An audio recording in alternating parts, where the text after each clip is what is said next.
Hi everyone, welcome back to Internet Report's Pulse Update, the bi-weekly podcast where we discuss what's up, what's down, what's working and not working, and generally keep our finger on the pulse of how the internet is holding up. This week we're discussing outages at OneLogin, GitLab, Cloudflare and Workday. And I'm Barry Collins, and I'll be hosting today with the amazing Mike Hicks, Principal Solutions Analyst of ThousandEyes. How you doing, Mike? I'm doing well, Barry. I'm not sure about the amazing bit, but I'm really pleased to be here. Looking forward to it. Good to speak to you. Well, let's get straight on with the show. As always, we've included the chapter links in the description below, so you can skip ahead to the section that you're most interested in. And if you haven't already, we'd love you to take a moment to like or subscribe on the buttons below. Let's get on with it. So, OneLogin's had some problems, Mike. Explain what's going on. Yeah, absolutely. So on October 26th, OneLogin, which is a cloud-based identity and access management provider, they experienced what we call a service disruption. Now, we call it service disruption because it manifested itself as sort of 500 errors to the users. And what this means when we see a sort of 500, it actually means that we're getting a response from the server. But this service is unavailable, so we're not getting a response back. So because this authentication system, people then couldn't actually log on to the services that sat behind there. And presumably when a service like OneLogin goes down, it's not just OneLogin that's affected, but all the companies it's providing authentication for. Yeah, absolutely. It sits there. We've seen this sort of a couple of times from there. And it's a necessary part of this process. You know, we want to have this sort of zero trust, this authentication process, the security comes online. But then you've obviously got this thing in front. And you can use that then to go on to other places. So you sort of log on to there, you do your single sign-on, authenticate to that one system, and then you can use the services that sit behind it. So it makes it simpler for the user to access. But then obviously the downside to that is, I potentially impacting access to all these other services behind, even though they may be up. So why would some locations be affected and not others? Yeah, it's a really good point. So what we have then when we're thinking about it. So again, I'm down here in Australia, bottom side of the world, connected by a bit of wet string. So if my authentication server where I'm actually coming to is somewhere in the US or somewhere in England from there, obviously I've got to travel a long way to actually get there. So that timeout, that latency is going to be impacted. So the fact then what we effectively have is we have all these systems around the outside where we're actually going to sort of log into. So, almost like a CDN, so a content delivery network. But it's basically what we do is move that authentication to the edge or close to where the users are going to go to speed of that process. So what we're seeing then in some cases is where some systems get impacted and then some don't. So from a user, I'm actually authenticating to a local system and here in Perth, and it's actually not sort of impacting anywhere else downstream or anywhere else in the world. And interestingly enough, then when you start to see sort of this, you can then also sort of tie it back. So in this case, we saw sort of this 500 authentication, this service unavailable. So that's telling me I can't get to the service in the back end when I actually get there. The other thing that can sometimes occur is that you can almost go to the workaround. So I talked about that authentication service being a single sign-on. So I actually go there and we go to multiple services on the back. Now, if I have the destination for my application, I can authenticate directly to that. So if I know where I'm going, I can sort of bypass it that way. So this is then also some users will be able to get on. But if everything is ultimately directed through there, you're still secure. You still log on, authenticate to it. I just don't have this single sign-on perspective. Now, some systems allow that, some don't. So it really sort of depends on how you've set the environment up. And I understand you saw some packet loss as a sort of secondary symptom of the recovery from this outage. Why might that occur? Yeah, that's really interesting. So what we saw is the packet loss occurred after, as the system's coming back up. So this is, this could be down to a number of things. So as we're sort of bringing the system up, remember we had these 500 errors, so we're having service unavailable, which tells us, so we talked about the network connectivity to the front end is actually okay. So when we're going through this process of actually maybe rebooting the service or bringing it back up or whatever process was actually taking place to roll back whatever happened there, then we might have this situation where in the meantime, it actually does disappear. So I've actually got rid of my services unavailable, but then when I start to go to connect into the back end, this is when I start to see this loss rate. So I see a loss rate occurring from there. Now, typically loss is what we call a leading indicator anyway. So if I'm looking at loss, it's going to be the leading indicator that I have these network problems there. So again, now I know I've got connectivity, I'm going through, I have some sort of availability, but I'm seeing some degradation as the system comes back up. It could have also been caused, with people everybody hitting it at the same time. So then we start to come in and then everybody starts to go back at that moment in time, and therefore then I sort of get sort of choke situations or overload situations, and then that back forwards there, and then I start to get this loss rate seen there as well. So Mike, GitLab's also faced a recent outage. Explain what happened there, please.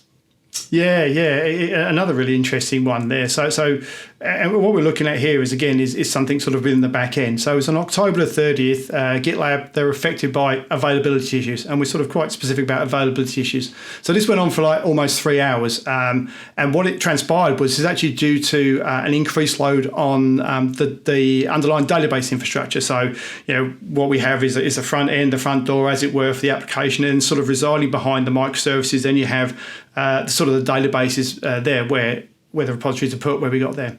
And what happened was the database itself became saturated by what they said was a large increase in the bulk import jobs. So what GitLab were able then to do was sort of temporarily disable that bulk import functionality, and then it sort of had to wait for the queue jobs to run. But what it had this impact of doing when it was actually occurring there was, again, remembering we could actually get to it. So I had network connectivity was fine, I could reach the front door, but basically there was no one home when I actually went behind, so I actually couldn't get to the service there. And the mitigation, as you said, seemed to involve removing access to this bulk upload feature. Is that something where you feel it just needed a bit more testing before it was rolled out, or could there be some malicious attack going on there?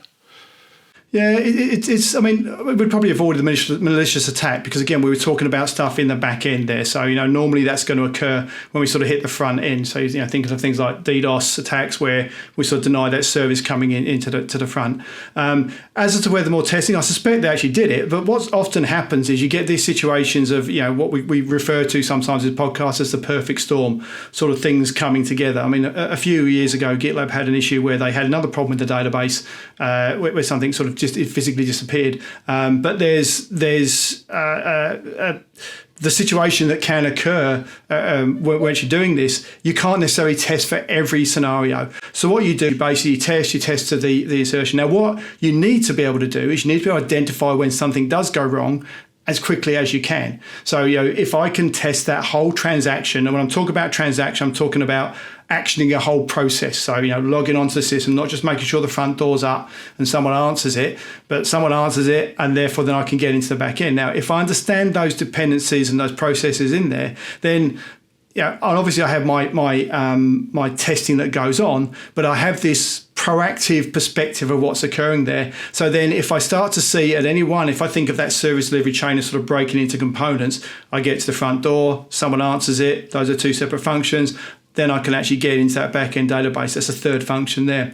If I have the ability then to sort of be able to see that breakdown of where it is, I can quickly understand what's occurring. All right, I have a problem in the database, and I can actually then point specifically to that. When we looked at this one, it was sort of almost out for sort of 3 hours, is what they said there. So, and part of that would have been this situation. I'm based on that, they actually relocated it reasonably quickly. But then what happens is, because we have to process all those jobs, so they can't go away, those bulk insertions have to happen at some point. So we need to sort of queue them. So, it's the old caught into a pint pot, I need to then to be able to sort of come back. So what sometimes then happens is that even though I identify it quickly, the time to remediation or mitigation or remediation is sort of extended as we clear the backlog, as it were. And if there's one group of people you don't want to upset as developers, I bet they all had potential solutions to that outage, right? Absolutely, everyone does. And everyone will be different, and everyone will say the previous one wasn't as good as theirs. We've also seen a recent outage at Cloudflare, Mike. Can you tell us what happened there? So this occurred on sort of November the 2nd. What it transpired to be, again, was there was this service outage, basically. So people actually couldn't get to using a number of services on Cloudflare, but it also then started to roll into Workday as well. And they both experienced these service outages around the same time. There was an overlap in the timing there, and this is why I'm sort of tying them together, because when we actually started to look into this, both of them initially attributed to the issues to data center power failures. So the immediate question was, were these two incidents related? Again, looking at sort of times across there, and we can actually see when we go into the post-mortems from both of them is that, and sort of data that we're able to see from there, that everything we actually looked at in terms of where the problem was, the nodes were exhibiting the outage or the disruption conditions were in the same location, so both in Oregon. And then what actually then came out was we actually saw through the postmortems that came through there that there was regional power issues that are impacting a sort of an area there where the data centers were sort of located, or colo facilities were actually located. It was really impressive post-mortem that Cloudflare put out. Do you think more companies should be that descriptive, that honest about what happens when faults occur? Yeah, it'd be nice. I mean, Cloudflare do a great job. They do it all the time. They put out some beautiful post-mortems, as it were, to go through the details there. I guess there's sort of two elements to this, and it really comes down to what it is you need to reveal around from there. So what they were going, when they went through, they were very candid. They were able to say sort of the details. And traditionally, Cloudflare are very good at actually putting this out. But if I'm actually dealing with another system and there's something sort of going wrong in there that, obviously for some legal concern, or I'm going to expose some vulnerability, then maybe all I need to be able to say is this is what's going on here. To the point is what we don't want to see is there's an outage occurring, we know, or disruptions occurring. I know it's we know it's occurring. We're working on it. Right? That doesn't help anybody. So one of the analogies I use quite a lot is that we have sort of power issues down here where I live from there. And in the early days, the power utility company used to just come out and say, there's a power outage in your area, and they'd have this huge area sort of spread out from there. Now, what they've started to do now is to say there's a power outage, estimated restoration time. Now, what that enables me to do is to not be so angry with them, because I know something's happening. There's nothing I can do, and I can take the steps to sort of work around there. So what you need to be able to do is, as much as it's great for these organisations to come out and tell us what's happening, what the onus basically is on, is from a responsibility perspective, is to understand what components are there, and then you can effectively, if you can visualize that service delivery chain, you can effectively then sort of tie those status pages together, sort of virtually. I can go, all right, this leads to this, leads to this, and then you start to see the dependencies. So the more information we get from these guys, that's great, but really the responsibility lies with you as a user to try and understand specifically what dependencies and everything made up together. In Cloudflare's post-mortem, they had this beautiful phrase. They said they experienced a thunder and herd problem where the API calls that have been failing overwhelmed our services. Can you just give us a bit of an explanation about what that thunder and herd means? Thunder and herd is great phraseology there, isn't it? So it came through. I'm not sure that's a real word, but great phrasing, I probably should say. So it's what they're implying there. And again, it's back to our caught into a pint pot type of scenario. So all of a sudden things come back on, and if you think about what an API is doing, so an API is basically making a call to a microservice, which is then going to instigate some sort of back-end program. So if I'm thinking about a service that let's consider something, we're making an inventory system. So I might have an API call that actually goes and checks a stock. I then got a second API call that goes and sort of takes the payment, another one that gives the receipt. So what happens when everything came back online is I got all these people asking questions at once. And what happens in there, and in Cloudflare's perspective, is they have what's called an API gateway. And, again, this is on coming back to my caught into a pint pot. I've got all this stuff trying to get through at once. So this thundering herd of requests coming in because everything had effectively been sort of bottled up, and I needed to be able to do this. So again, this starts to overwhelm the servers when it comes online. And this can then sort of have issues. So I'm filling buffers, I'm starting to queue things, and there's only a finite time I can hold them in the buffers, so things get dropped. And then the request comes again, so it becomes this self-fulfilling prophecy, basically, where I sort of increases and sort of rolls up through there. So what we have to do is you have to sort of step it back, bring different systems back online, so we can actually get them almost in a stage process. And there's almost nothing companies can do about that kind of thing, is there? Is that once the service has gone out for a bit, there's always going to be this rush of people trying to get back online the moment it comes back up. It's difficult to manage that kind of situation for them, right? Yeah, absolutely. It really is. We talk about this concept. You can only plan for a certain amount of things. How far do you go? Do you have a risk or a backup plan for a backup plan for a backup plan for a backup plan? It becomes sort of irrelevant, and nobody's going to design their system for these rare occurrences where we have this system. So What you need to do in those situations, or what they do in those situations, and this is what happened, is then they start to do this stage process where it comes back up. So because it's a question of, yes, you could design my architecture for the extreme, but that's not cost effective, because that's either cost got to be passed on, or it just, I just won't make any money because it costs me too much money to run that service. So what you do is, I say, then you understand it's happening and you have your plans in place. And this is interesting as well, because also what occurs is, if we're talking about it from a power situation, if you think about when a power goes out to somewhere, and again, I get this down here, is that if my power goes out and I had the air conditioning going at the same time, when the power comes back on, something inevitably trips out, because I have this situation where I've suddenly got this huge load on the system, because everything comes back on once. And this is the same that happens within these data centers when you have a power outage. So what they have to then be able to do, and it gets really sophisticated, is to understand the power distribution, understand what racks need to be put on, where my dependencies are, and how I can bring those back online. So you get this stage process as well. So while in some instances, when I turn my API gateway back on, or gateways back on, this gets that bottleneck coming into there, but the back end services can be brought on stage. So I'm not going to have a situation where I'm going to go up and down, trying to get the power. Because the situation is, when my power goes out and things shut down ungracefully, as we say, that can cause a whole set of other problems. We sort of corrupt things as we go through, and then bringing it back up takes a longer process. So if I understand that, and I don't want to have this situation again, because it can also happen when I cull over from a genset. So I cull over from a power supply, a backup power supply, back to my main one. All of a sudden, I'm bringing so much stuff on load, I can have this situation again. So, as you mentioned earlier, Workday was also affected by this power outage at the Oregon facility. Tell us what you saw with that particular outage and the data you saw from the ThousandEyes platform. So yeah, Barry, what I want to do is I want to show you what we saw, how we saw that data, how it manifests itself within ThousandEyes. So for those of you sort of listening on the audio only version, what I'm going to do is we're actually going to go into the ThousandEyes platform, and here sort of talk you through, and I'll try and do as best I can to actually sort of tell you what I'm actually seeing on the screen here, rather than just sort of pointing and clicking. And so for those of you who are not familiar with ThousandEyes, what it is, it's a SaaS platform that has multiple vantage points around the globe.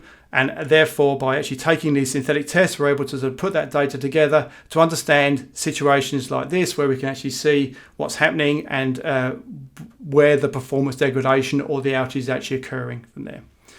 So what I'm looking at here is I'm actually looking at a test where I'm actually want to see the page load test. So this is actually going to a Workday page, and the reason I want to do the page load is because what I actually want to see is actually logging onto the system. So there's a couple of things I've done here. So first of all, I've actually isolated this down to the Portland or the Oregon agent there. So I'm actually looking from that environment there.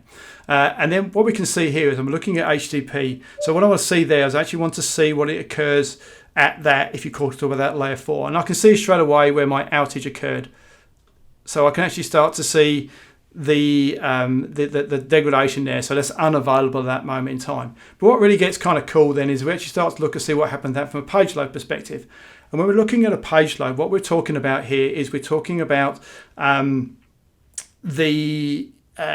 of the time it was to actually load the page, so that detail you see on your screen to render. So if I look at it from the HTTP perspective, I actually sort of see that unavailable at that moment in time. But then what confounds me, I actually see that when I go to the page load perspective, it looks like to me the page is actually loading. I don't see too much occurring there. So I can see in this swim lane underneath, so if I'm looking at the top timeline, what I'm actually looking at there, I'm actually looking at the average page load time in the top, the light blue, so that the major figure there that shows me that it was sort of averaging around 975 milliseconds around it, which is pretty good. I see some odd peaks there, but again, looking specifically at the Oregon one, I'm looking at the 639. So straight away, it tells me a couple of things. It tells me that from looking from that particular agent, that my page load time is less, so I can sort of see what happens there.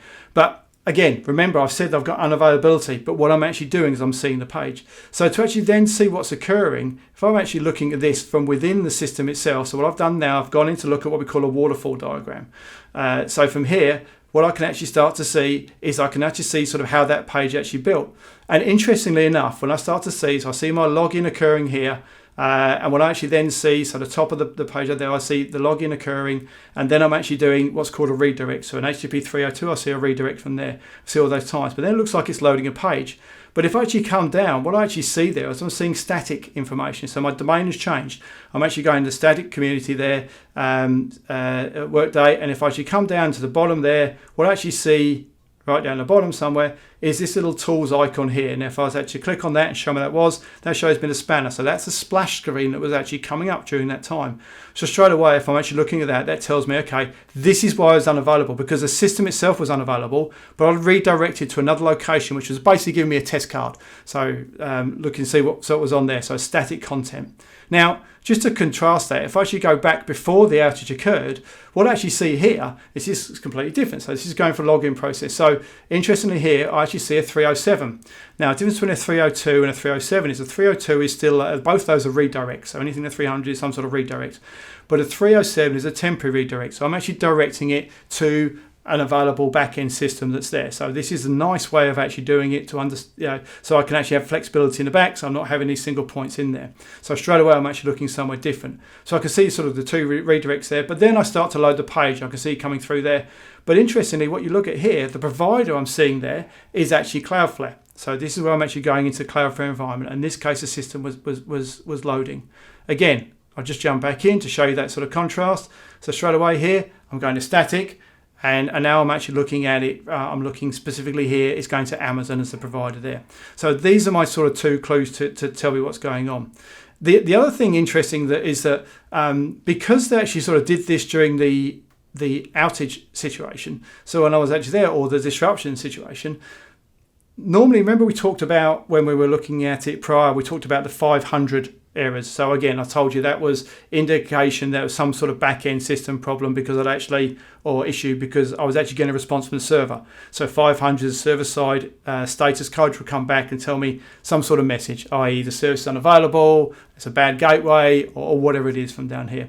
Now, a good response is a 200 OK. And this is what I see here, even though the system is down. So the only way I'm actually going to look at that is to actually look in context to be able to say, okay, where is it actually going to and what is the contents in there? And that's where that waterfall becomes really useful to me to be able to understand and see what's occurring. So what those graphs are basically showing you is that the one incident affected both companies, and that we see in Workday being affected by Cloudflare's outage on almost a secondary basis because they're using their services and then having to fall back on Amazon, right? Yeah, absolutely. You got kind of hit. Unfortunately, got hit for a 2-to-1.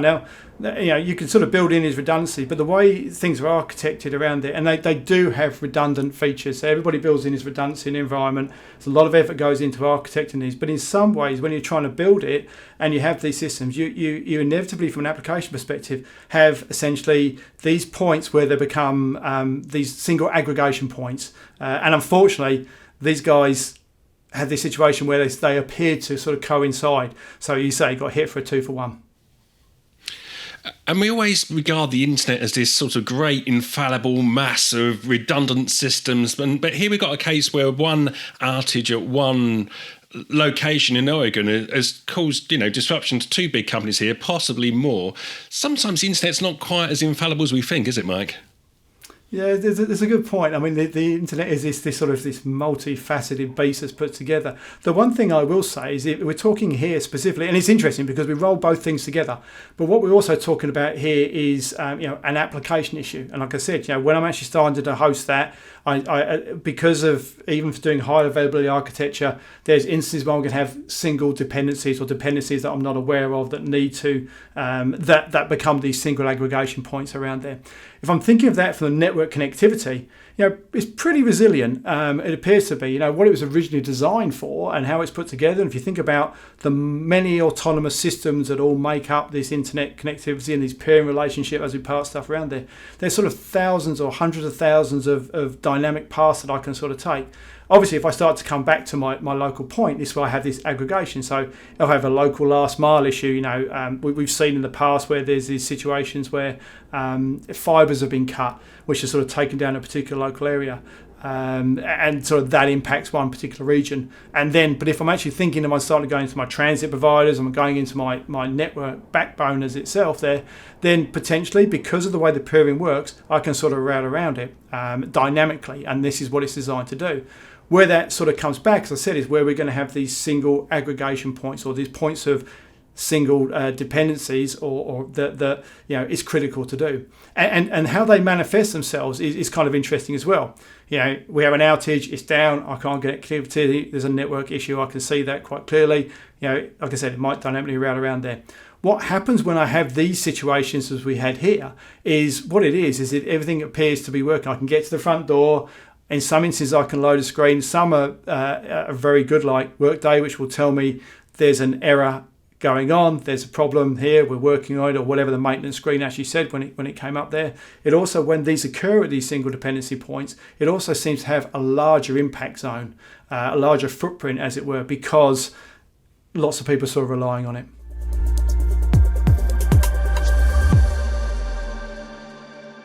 So it's time to look at the numbers, Mike, and what have you seen in the outages data over the past fortnight? Yeah, absolutely. I actually love this part, the numbers, because it essentially is these patterns. I'm big on patterns as we go through there. So what we've actually seen sort of between October 23rd, November the 5th, we actually saw the number of outages, total global outages, sort of fluctuate quite significantly. So during that first week, so October 23rd to 29th, the number of outages sort of increased from 163 to 221. So, we're looking at somewhere in the region of a 36% rise, which when we compare that to the previous week. However, the following week, we actually saw a 25% decrease in outages, which sort of dropped from 221 to 165. And this is a pattern we're starting to see as we come out of the Northern Hemisphere summer. We start to see sort of the outages sort of increase as we go up towards the end of the year there.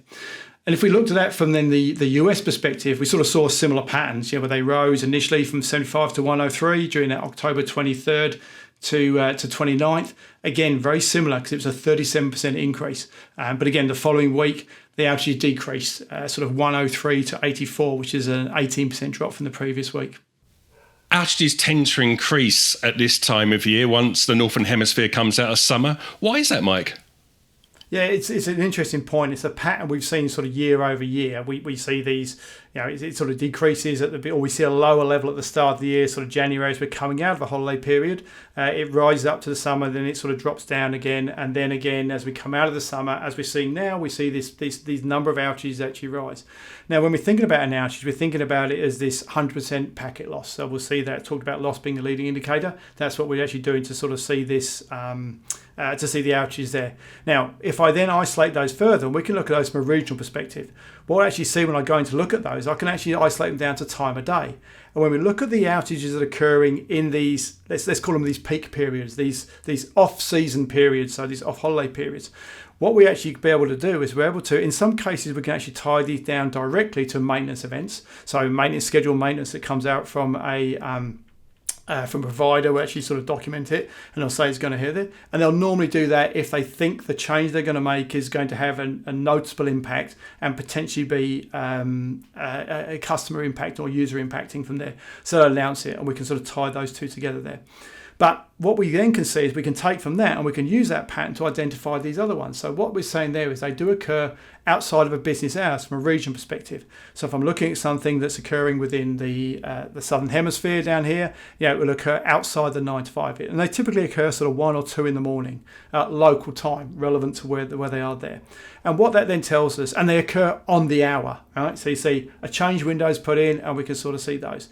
So what we do in those cases, we can say, all right, the likelihood of that is it's very likely to actually be a maintenance event. So although it's an outage, it gets recorded as an outage, this is what it is, and it may be user impacting, but they've actually taken steps to sort of reduce any level of impact to the customer by doing it out of hours from there.